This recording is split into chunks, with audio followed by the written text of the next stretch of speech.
The biggest problem with innovation is that by the time we know it's an innovation, it's already done. And then we look at who did it, and they sound like near magical. Henry Ford, he invented the middle class in the United States.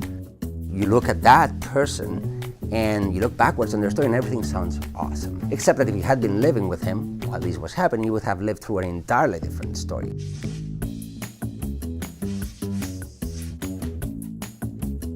Nobody actually believed him. He did the first car in the shed of his house. He died about a few blocks down the road.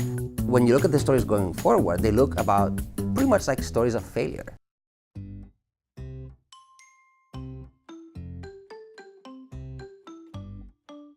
If you're an investor and you're trying to figure out what to put your money in, what might be the next super disruptive idea, there is sort of bad news for you. Ideas look awful at the very beginning. Elon Musk is trying to conquer Mars. That's really a bad idea from an investment standpoint. It's going to take a long time. It's not a 5-year return.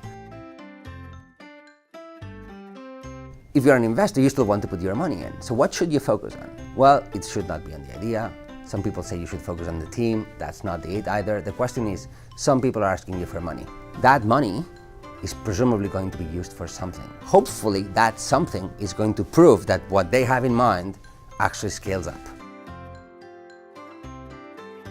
The money that's actually in the investment world for venture capital seems to follow a trend that's mostly betting on fantastic or whimsical ideas. It's not so much about the amount of investment, it's that no one is acting rationally about, am I actually going to get the kind of demonstration I was hoping for that money?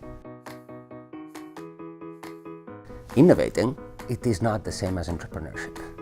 Everybody thinks that the moment you found a company, somehow you're both an entrepreneur and innovator. Actually, if you think that way, and there's been a lot of thinking that way lately, you are probably going to be a very bad entrepreneur and an awful innovator.